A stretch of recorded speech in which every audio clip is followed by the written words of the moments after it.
नमस्कार एवरीवन। आज का जो हमारा टॉपिक है बेसिकली हम जो डिस्कस करें बहुत इंपॉर्टेंट टॉपिक डिस्कस कर रहे हैं इस वीडियो में, और वो है macro economic sectors of the economy. तो ये मैक्रो इकोनॉमिक्स का एक बहुत इंपॉर्टेंट पार्ट है। अब देखिए, अब तक आपने जो पढ़ा है वो क्या पढ़ा है कि how many sectors of the economy. तो आपने पढ़ा है कि 3 सेक्टर्स पढ़े होंगे, प्राइमरी, सेकेंडरी एंड टर्सरी। इसके अलावा आपने पढ़ा पब्लिक, प्राइवेट। बट यहाँ हम जो डिस्कस कर रहे हैं वो कर रहे हैं कि मैक्रो इकोनॉमिक सेक्टर्स। क्या डिस्कस कर रहे हैं हम? Macro economic sectors of the economy. मतलब according to the macro economics पूरी इकोनॉमी को हमने कितने पार्ट में किया? 4 पार्ट में डिवाइड किया है। हाउस होल्ड, फर्म, गवर्नमेंट और एक्सटर्नल सेक्टर। तो इनको हम आज डिटेल में पढ़ेंगे और पूरी मैक्रो इकोनॉमिक्स का बहुत इंपॉर्टेंट पार्ट है। अगर आपको पूरी मैक्रो इकोनॉमिक्स में ऐसा कोई चैप्टर नहीं है जिसमें इसका रोल नहीं है, कहीं ना कहीं ये डायरेक्टली इनडायरेक्टली हर जगह आपको ये कॉन्सेप्ट काम आएगा। तो ये बहुत ही इंपॉर्टेंट वीडियो है हमारा कि macro economic sectors of the economy. ये आपको बहुत ही सिंसियरली समझना पड़ेगा। तो सबसे पहले हम स्टार्ट करते हैं हाउस होल्ड और प्रोड्यूसर्स, इन दोनों सेक्टर्स को हम समझते हैं। तो इसके लिए मैं आपको एक फ्लो चार्ट से समझा देता हूँ। देखिए, हम क्या कर रहे हैं, यहाँ पूरी इकोनॉमी को हमने 2 पार्ट में डिवाइड कर दिया। एक हमने ले लिया प्रोड्यूसर और दूसरा क्या ले लिया? House hold. तो ये बेटर अंडरस्टैंडिंग हमने पूरी इकोनॉमी को कितने पार्ट में कर दिया? 2 पार्ट्स में डिवाइड कर लिया।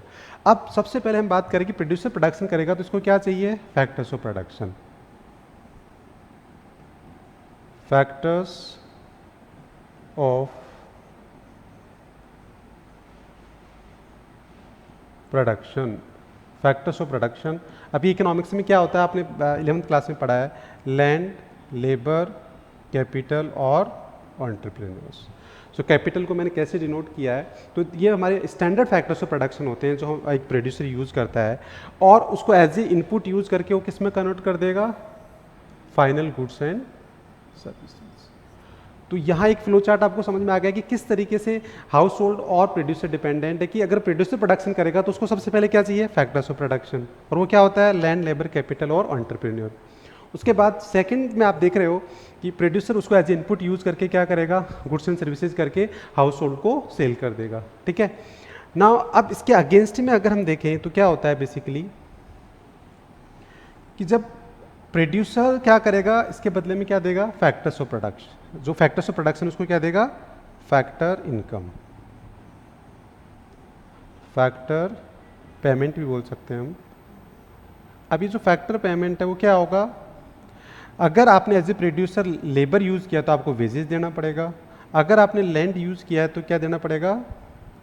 रेंट देना पड़ेगा। और अगर आपने कैपिटल यूज़ किया तो आपको इंटरेस्ट देना पड़ेगा।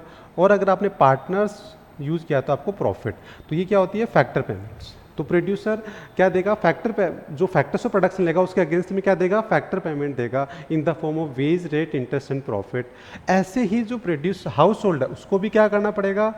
पेमेंट करना पड़ेगा, payment for goods and services. तो ये पेमेंट भी उनको करना पड़ेगा। तो इस तरीके से ये आपने देखा कि किस तरीके से हाउस होल्ड और प्रोड्यूसर आपस में इंटरडिपेंडेंट है, और ये पेमेंट उसको। तो इस पूरी फ्लो चार्ट में हम कह सकते हैं कि there are 2 role of household. कौन कौन से? सबसे पहला हाउस होल्ड क्या है? Owner of the factors of production. ये जो फैक्टर्स ऑफ प्रोडक्शन है वो कहाँ से आ रहे हैं? Household. जैसे for example I am a teacher in school, तो अगर मैं एक एज ए टीचर स्कूल में जा रहा हूँ तो I am a part of household, और मैं स्कूल में जा रहा हूँ, इसका मतलब हाउस होल्ड क्या है? फैक्टर्स ऑफ प्रोडक्शन प्रोवाइड करता है। ऐसे ही जैसे लैंड, लेबर, कैपिटल, एंटरप्राइज, ये सारे के सारे कौन प्रोवाइड करवाता है? House hold. हाउस होल्ड कौन है? Our families. तो वो सारे owners of factors of production होते हैं। और दूसरा रोल ये कंज्यूमर्स होते हैं। Households are essential consumer. तो इसके बिहार पे हम कह सकते हैं कि हाउस होल्ड को कैसे डिफाइन करेंगे, तो देखो डेफिनेशन क्या बन जाएगी? हाउस होल्ड का मतलब owner of factors of production and the consumer. तो ये जो डेफिनेशन बन गई कि हाउस होल्ड क्या है? Is owner of factors of production and essential consumer. तो ये डेफिनेशन कैसे बनी? On the behalf of role of the household in the economy. तो आई होप ये आपको समझ में आ गया होगा। अब ऐसे ही अगर हम बात करें कि जो प्रोड्यूसर है उसके क्या रोल है, तो प्रोड्यूसर के जो रोल है वो there are 2 roles. Again producer का सबसे पहला रोल क्या है कि प्रोड्यूसर क्या करता है? By name is producing the goods and services, मतलब कन्वर्टिंग इनपुट इनटू आउटपुट। तो वो ये एक उसका रोल हो गया कि वो प्रोड्यूस करता है गुड्स एंड सर्विसेज को। और 11th क्लास में तो आपने पूरा चैप्टर भी पढ़ा है प्रोडक्शन। तो ये प्रोड्यूसर का एक रोल होता है। सेकेंड, वो क्या करता है? फैक्टर पेमेंट देता है। कि जब वो फैक्टर्स ऑफ प्रोडक्शन हायर करता है उसके बदले में क्या देता है, factor payment in the form of veg, rate, interest and profit. तो इसका मतलब इस फ्लो चार्ट में आपको क्लियर हो गया कि there are two role of producer, one is producing the goods and services, और सेकंड क्या होता है, वो क्या देता है, फैक्टर पेमेंट देता है इन the form of veg, rate, interest, profit. तो इसी के बिहाफ पे अब हम डेफिनेशन कर सकते हैं। तो डेफिनेशन क्या हो गई, प्रोड्यूसर क्या है, एक तो प्रोडक्शन करता है और दूसरा क्या करता है, make the factor payment in the form of wage, rent, interest and profit. So in our economy there are two major role of the producer, one is क्या है, अब प्रोडक्शन वो करता है, मतलब conversion of input into output, और profit earn करता है, and second is the factor payment. तो ये फ्लो चार्ट से हमने रोल के बिहाफ पे डेफिनेशन बना ली। अब नेक्स्ट जो टॉपिक हमारा आता है वो आता है कि how can you define the government sector. अब आप गवर्नमेंट सेक्टर को कैसे डिफाइन करेंगे, तो गवर्नमेंट सेक्टर को आपको डिफाइन करने के लिए अगेन आपको देखना पड़ेगा कि गवर्नमेंट के जो रोल्स हैं वो क्या क्या है। तो बेसिकली आज तक आपने गवर्नमेंट को के बारे में बहुत डिस्कशन करते हो, डेली लाइफ में हम गवर्नमेंट वर्ड भी यूज़ करते हैं, बट क्या आपने ये डिस्कस देखा है कि गवर्नमेंट जो है उसके जो रोल्स हैं वो क्या है, how can you define the government. हम कहते हैं गवर्नमेंट ने अच्छा किया, बेकार किया, ये किया, वो किया, बट उसको डेफिनेशन देखें तो गवर्नमेंट के अगेन हमें रोल आइडेंटिफाई करने पड़ेंगे कि हमारी इकोनॉमी में गवर्नमेंट के रोल क्या है। तो हमारी इकोनॉमी में गवर्नमेंट के there are three major roles.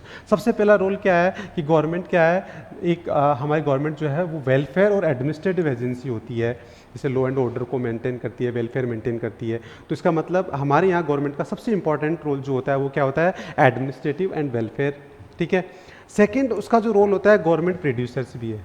कैसे, जैसे आपने देखा गवर्नमेंट स्कूल्स हैं, गवर्नमेंट हॉस्पिटल्स हैं, जिनके थ्रू गवर्नमेंट क्या करती है, प्रोडक्शन करती है, हालांकि मोटिव उसका वेलफेयर ही है। इसके अलावा जैसे रेलवे है, या हमारे जो राजस्थान है, राजस्थान के अंदर जैसे इलेक्ट्रिसिटी बोर्ड है, दैट इज़ द गवर्नमेंट का एक एग्जाम्पल एज ए प्रोड्यूसर। तो इसका मतलब गवर्नमेंट एक प्रोडक्शन भी करता है, देन गवर्नमेंट एक कंज्यूमर भी है। जैसे फॉर एग्जाम्पल इन लॉकडाउन में आपने देखा कि गवर्नमेंट ने क्या किया, वैक्सीनेटेड करवाया पूरी पॉपुलेशन को, तो उसके लिए उन्होंने प्राइवेट सेक्टर से क्या किया, वैक्सीन को खरीदा और एज ए कंज्यूमर, और उसको फ्री में एज ए वेलफेयर करने के लिए उन्होंने क्या किया, वैक्सीनेटेड किया। इसका मतलब गवर्नमेंट सारी गुड्स प्रोड्यूस नहीं करती, वो कभी इसको जरूरत पड़ती है तो मार्केट से परचेज भी करता है। तो इस तरीके से मेजर जो रोल है गवर्नमेंट के वो थ्री रोल्स हो गए, और इन तीनों रोल को कंबाइन करके आप क्या बना सकते हो, डेफिनेशन। तो डेफिनेशन होगी government act as a both welfare and administrative agency as well as the producer and the consumer. तो ये प्रॉपर डेफिनेशन बन गई, तो रोल के भी यहाँ पे कर सकते हैं। देन उसके बाद में आता है एक्सटर्नल सेक्टर और रेस्ट ऑफ द वर्ल्ड। तो ये दोनों वर्ड साइमल्टेनियसली यूज होते हैं। तो एक्सटर्नल सेक्टर और रेस्ट ऑफ द वर्ल्ड अगर हम बिल्कुल कॉमन वर्ड में समझे तो बच्चे इसका मतलब क्या हो गया कि हमारे इंडिया को छोड़ के बाकी सारी कंट्रीज हमारे लिए क्या है, एक्सटर्नल सेक्टर और रेस्ट ऑफ द वर्ल्ड होता है, ठीक है। तो ये हमारे लिए क्या है, सिंपल डेफिनेशन तो ये। बाकी एक प्रॉपर डेफिनेशन की अगर हम बात करें तो it refer to the all economic transactions of domestic country with the other countries. अब आपको ये समझना पड़ेगा कि वो जो इकोनॉमिक ट्रांजैक्शन है वो क्या है। तो ब्रॉडली हमने तीन पार्ट में डिवाइड कर दिए इकोनॉमिक ट्रांजैक्शंस। सबसे पहला आता है नेट एक्सपोर्ट्स। इसका मतलब एक्सपोर्ट माइनस इम्पोर्ट्स। तो सपोज एक्सपोर्ट क्या होता है, अगर हमारे पास कोई सरप्लस गुड्स है तो हम उसको सेल करते हैं तो एक्सपोर्ट हो गया, हमारे पास गुड्स की शॉर्टेज है तो हम इंपोर्ट करते हैं। उन दोनों का डिफरेंस क्या होगा, net export. It may be positive, may be negative. अगर हमारा एक्सपोर्ट ज़्यादा है तो पॉजिटिव है, अदरवाइज इंपोर्ट। तो हम सबसे पहले बाकी कंट्रीज से कनेक्टेड कैसे हैं, नेट एक्सपोर्ट से। दूसरा जो हमारा कनेक्शन होता है वो किसके थ्रू होता है, net factor income from abroad. अब ये क्या होता है, देखिए ये होता है factor income from abroad minus factor income to abroad. इन दोनों का डिफरेंस होता है। अभी फैक्टर इनकम क्या होता है वो आपको पता ही होता है कि जो फैक्टर जो इनकम होती है वो हमारी क्या होती है, wage, rent, interest and profit. तो ये जो फैक्टर्स ऑफ इनकम होती है, जो हमारे फैक्टर्स ऑफ प्रोडक्शन होते हैं, अगर वो कंट्री से डोमेस्टिक टेरिटरी से बाहर जाके अगर कोई भी इनकम अर्न करते हैं तो वो क्या हो जाता है हमारे लिए, फैक्टर इनकम फ्रॉम अब्रोड। ऐसे जो बाहर के लोग हैं वो इंडिया के अंदर अगर एक साल से कम फैक्टर इनकम जनरेट करके वो लेके जाते हैं तो उनके लिए वो क्या हो गया, फैक्टर इनकम टू अब्रोड। और इन दोनों का जो डिफरेंस होता है वो क्या होता है, net factor income abroad. It may be positive, may be negative. अगर हमारे फैक्टर्स इनकम ज़्यादा लेके आते हैं पॉजिटिव होगा, अगर बाहर के ज़्यादा लेके जा रहे तो नेगेटिव होगा। हालांकि इसको हम डिटेल में आगे पूरा डिस्कस करेंगे, बट अभी आपको ब्रीफ में मैं समझा रहा हूँ कि जो net factor income from abroad है वो क्या है, बेसिकली डिफरेंस होता है कि इसमें फैक्टर इनकम फ्रॉम अब्रोड मतलब which is earned by our factors of production, from the outside the domestic territory for the less than 1 year and vice versa. तो इस तरीके से फैक्टर इनकम टू अब्रोड मतलब जो बाहर के वर्क जो फैक्टर्स होते हैं जो इंडिया के अंदर 1 साल से कम जो इनकम अर्न करते हैं वो वहाँ से लेके जाएंगे, तो वो इन दोनों का डिफरेंस क्या होता है ये। और ये फैक्टर इनकम होती है मतलब बायलेटरल होती है कि इसके अंदर अगर एक लेबर है वो काम कर रहा है तो वो वेजेस लेगा, तो ये बायलेटरल कॉन्सेप्ट होता है। अब नेक्स्ट आता है वो नेट करंट ट्रांसफर पेमेंट आता है। तो ये क्या होता है बेसिकली, ये इसका भी फॉर्मूला क्या होता है कि transfer payment from ROW minus transfer payment to ROW। तो इसका मतलब इस NFI में इसमें फ़र्क इतना है कि ये ट्रांसफ़र है और फैक्टर में। ट्रांसफ़र इनकम मतलब इन the form of gift, grant, donation, और ये वन साइडेड पेमेंट होता है कि हेल्प होती है तो इसके बदले में हम कुछ नहीं करते। तो जैसे कोविड के टाइम में आपने देखा कि बहुत सारी कंट्रीज़ की इंडिया ने भी हेल्प की इन द फॉर्म ऑफ वैक्सीन और बहुत सारी हेल्प की, और बहुत सारी कंट्रीज़ ने इंडिया की भी हेल्प की और इंडिया ने भी अदर कंट्रीज़ की हेल्प की। तो जो हेल्प होती है इन the form of gift, grant, donation, तो इसमें क्या होता है कि जो हमने हमारी जो हेल्प की बाकी कंट्रीज़ ने वो किस में आ जाएगा, फैक्टर इनकम फ्रॉम ROW। और अगर हमने जो हेल्प की तो वो किस में चला जाएगा, फैक्टर इनकम टू ROW। तो इसका मतलब इन दोनों का डिफरेंस, अगर हमने ज़्यादा हेल्प ली तो ये पॉजिटिव आएगा, अगर हमने ज़्यादा की तो वो नेगेटिव आएगा। तो वो भी दोनों का डिफरेंस करके बाकी बच्चे डिटेल में हम डिस्कस करेंगे, तो हाँ आगे बहुत ही डिटेल में इनको पढ़ेंगे।